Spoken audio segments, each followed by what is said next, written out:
Hey, welcome to the North Woods. Today I'm going to change the seals on these forks here. This is a 91 KLR 250 that they came off of, and air pressure has been released, oil has been drained. Next up we'll be popping out this retainer clip.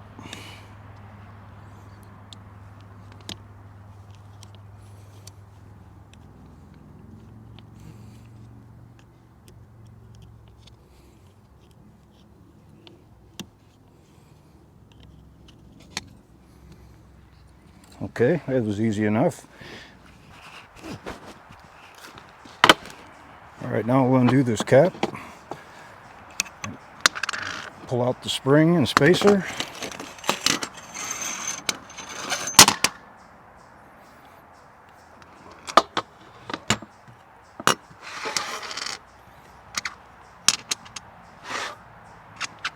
And that's all that goes right there.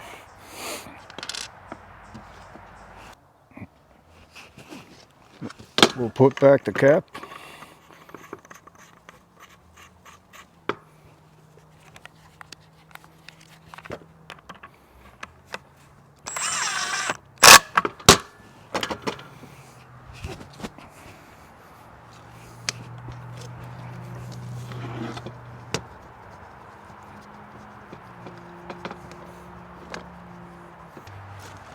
Okay, I hooked up a small air compressor.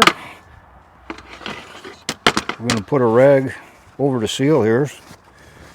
When it pops, it's going to want to blow oil out. $10,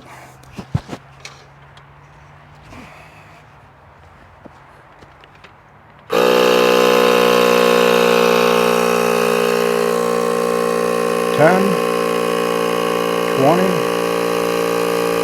$30. I think I heard it. Not yet.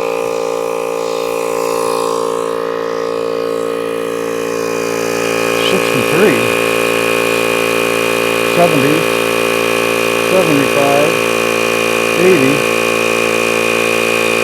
85,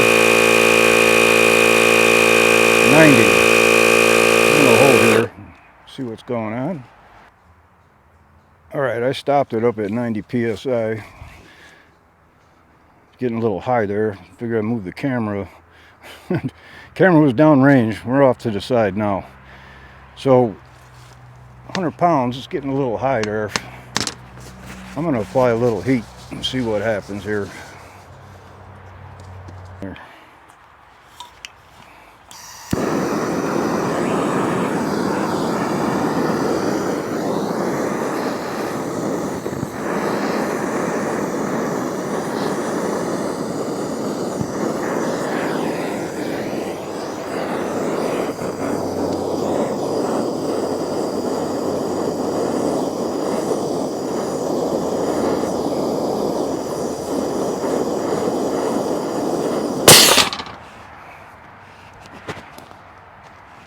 Well, that was 90 psi. I'm glad it didn't go higher. That was a little...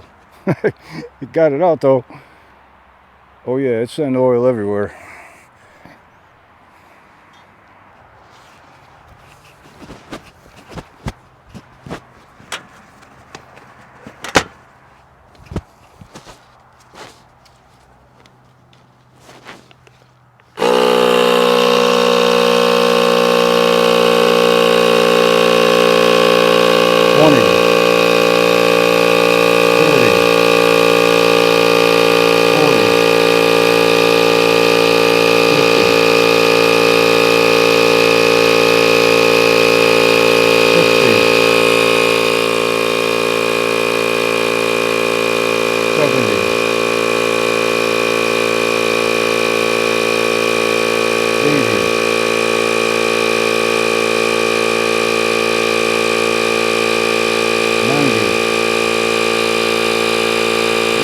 Down at 95.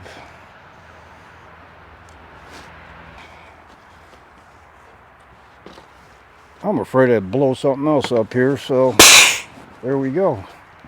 Awesome. Didn't have to put heat to it. Okay, the seals I got are made from All Balls Racing. There's the part number. I got these off of eBay. They had the best deal. I looked on Amazon and a couple other places.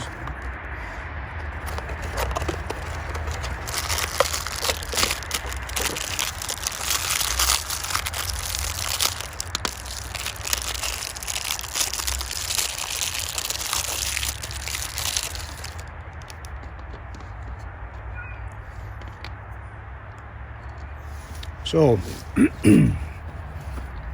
orientation, the way these seals go on, you got your oil seal and you got your dust seal. You want the oil to be going up against this, and for your dust seal, you want it to sit like that. So what I'll do before I put them on, lube them up a little bit using just fork oil.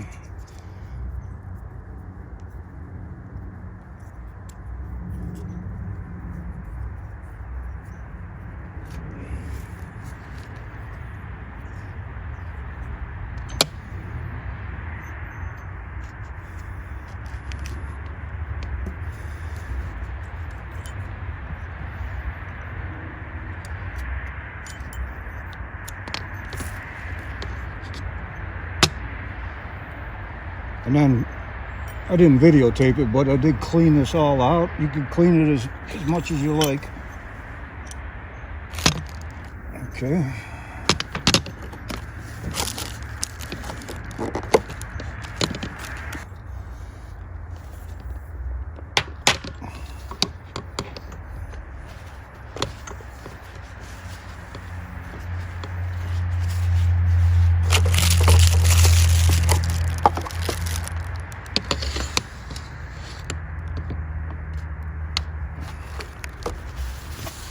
All right, now we just got to drive them in. Okay, I'm going to use a piece of 1.5" PVC pipe. Here's the old seal. You can see it fits really nice. I cut this, make sure it's nice and square with the pipe, the cut. And then I just took a file and just put a slight radius along this edge here, just so it's a little, you know, rather than such a sharp edge as it goes in, it won't catch on anything. And that's what I'll use to drive it. So,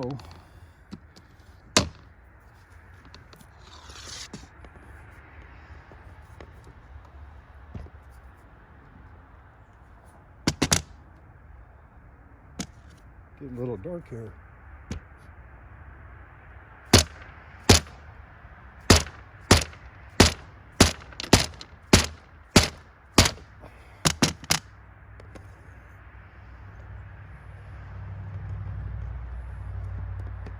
Looks good.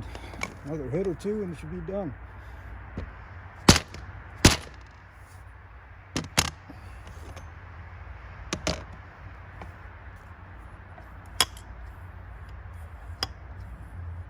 That is it.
go.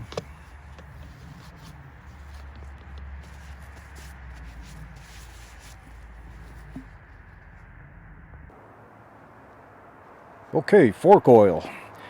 So straight out of Kawasaki's manuals, if you're doing just a fork oil change, they're suggesting you put in 270 milliliters of oil. And that's 10 weight is what they generally use. And that 270 milliliters is about, okay?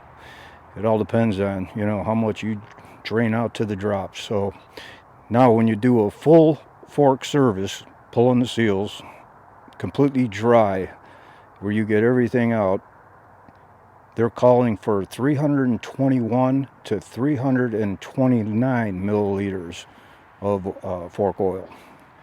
So I'm just gonna, what I'm doing is I'm putting in 325. I'm actually running a 15 weight. I'm gonna slow things down a little bit on the springs. So what I'm gonna do is just pour this in. I got this measured at exactly 325 milliliters, which breaks down to 10.99 ounces. So I've mixed up, or not mixed up, but filled up 11 ounces in this little container here.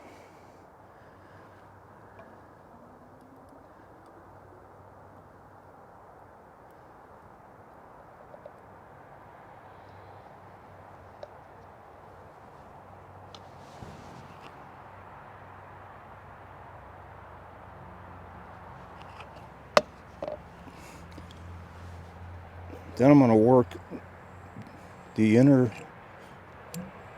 fork tube up and down here. Get the oil flowing through all parts of that lower fork leg.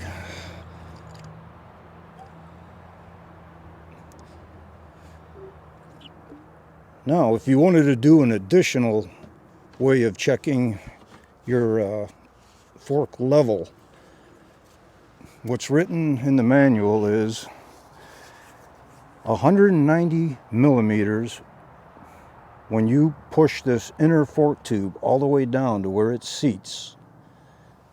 Get this up level. I did a breakdown. What I came up with, they're calling 190 millimeters, so I converted to 7.48 inches. So we'll round it off to 7.5 inches. I took a simple dowel.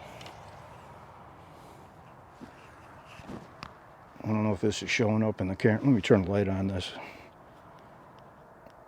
There we go. I took a simple dowel and I marked where I wanted to fill it to. So with the inner tube, again, fully seated, your level, when you drop this down to get a measurement, from the very top of your tube should be 190 millimeters as it's topped off. So once you get all that done, it's time to put it all together.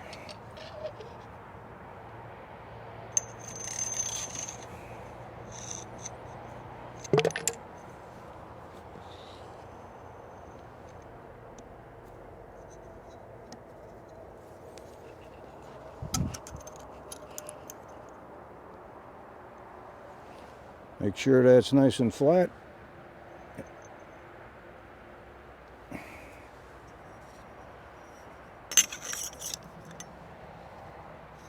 And you'll know with the stock spring, you put that spacer in there with this leg, or with this inner tube fully extended, you can see it sits below. I have to come down about, looks like about 1/4 inch. So put the cap on, keep the dirt out.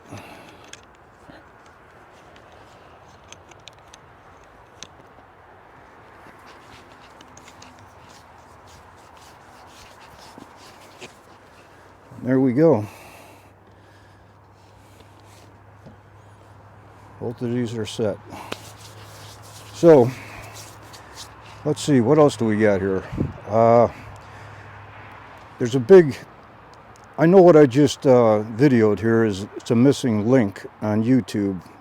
I looked around to see if there was anything on filling up these forks with oils, how many milliliters, you know, the measurements, so on and so forth, even regarding air pressure.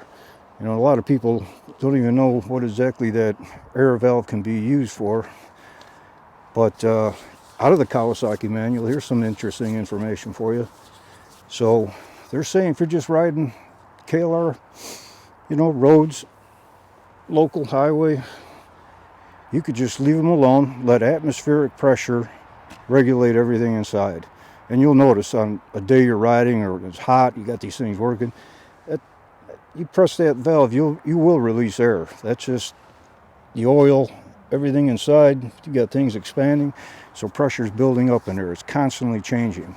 But now you can take advantage of this and jack it up. So raise the pressure.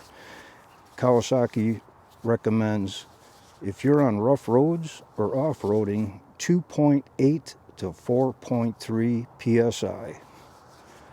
So that's a good pressure to keep it at. You could raise it up to more if you got heavy loads, you're really hitting stuff hard. I've gone as high as 15 psi in the past. Now in the manual they state anything over 36 psi, that's like the danger zone. They're saying failure to seals. So that's your max pressure, or I'm sorry, you don't want to get near 36 psi. Keep it down. 10, that's like max. 10, 15's max what I've ever done, and had no problems with it. Definitely stiffened things up. So there's a little bit more information. So anyways, this will conclude this video on changing the seals. Any questions or anything, leave them below, and hope this helps people out. Thanks for stopping by the Northwoods, and good safe rides to everybody.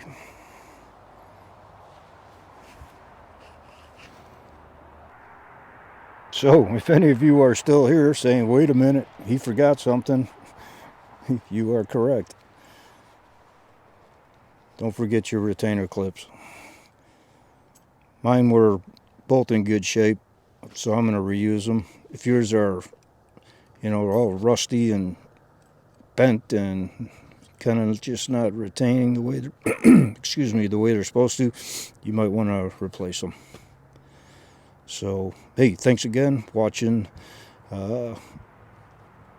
Catch you later. Bye.